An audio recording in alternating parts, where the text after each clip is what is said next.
Few television series have transcended their original concept and evolved to actually help shape and define the era in which they flourished. But then, of course, there are precious few series quite like the Avengers.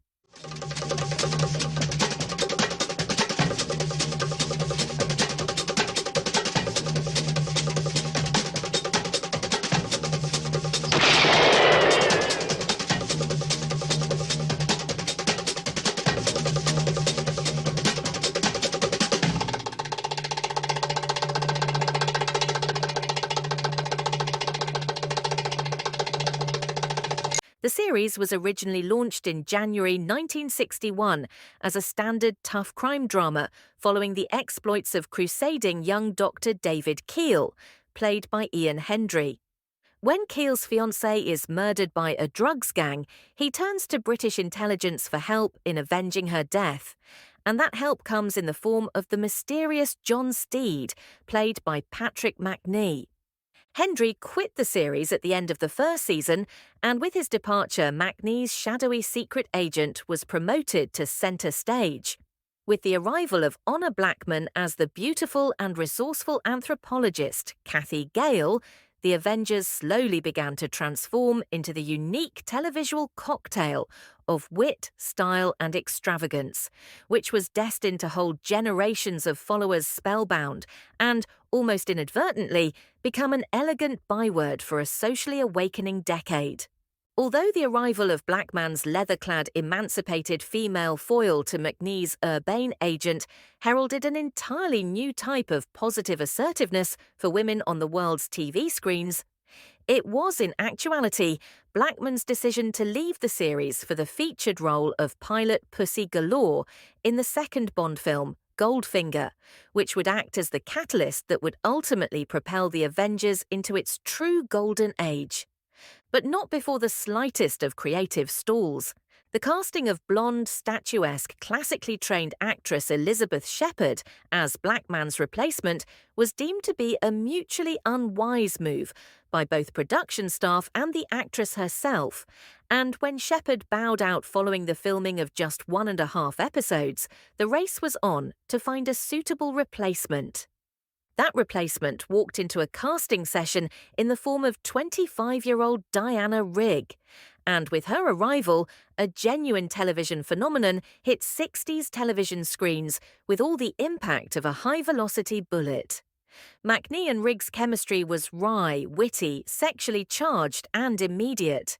Rigg's character of Mrs. Emma Peel, derived from the show's costume designer, who suggested that what was needed was someone with man appeal, was a sleek and stylish combination of intelligence, beauty, and humour, who dovetailed so perfectly with the more seasoned Macnee's John Steed character that the combined charisma produced was a near tangible force which ensnared the viewing audience instantaneously. With the renewed duo of central characters firmly in place and a production team and writers unafraid to experiment, the Avengers quite literally carved a totally unique world for its perpetually cool, unruffled, champagne-quaffing heroes, which was as surreally British in its own way as the distorted world which Alice had stumbled into beyond the silvered surface of the looking glass. Following 2 seasons of monochromatic sophistication, the series, with a hefty injection of US network money, effortlessly made the switch to the additional gloss and glamour of the period, and was further enhanced by use of outer locations and the added luxury of shooting on film and in colour. But, like Blackman before her, Diana Rigg ultimately vacated the show for the lure of a featured role in a Bond movie. And with her, sadly, the show's greatest tide of inspired creativity ebbed from the production's shores, never again to recapture its original high watermark. Rigg was replaced by the Canadian-born Linda Thorson as trainee agent Tara King. Younger than Diana Rigg and fresh from drama school, Thorson was no less a competent actor, but she was patently too inexperienced to ever fill the hole left by her brilliantly talented predecessor. The series still managed to amuse and entertain to a standard which few other series of the time could only ever dream of matching. Ultimately, however, the very same American involvement which had initially boosted the show's production values, once withdrawn, was also to usher in its demise. Finally cancelled in 1969, the series, like the swinging 60s itself, had ironically outlived the very social and stylistic changes which it had itself mirrored, and to a certain extent influenced.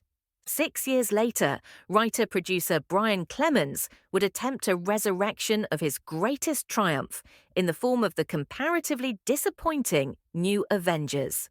But sadly, both the magic of the original and the cheerfully optimistic times in which it had been produced were far removed for the grittier, more cynically minded era of the mid-1970s.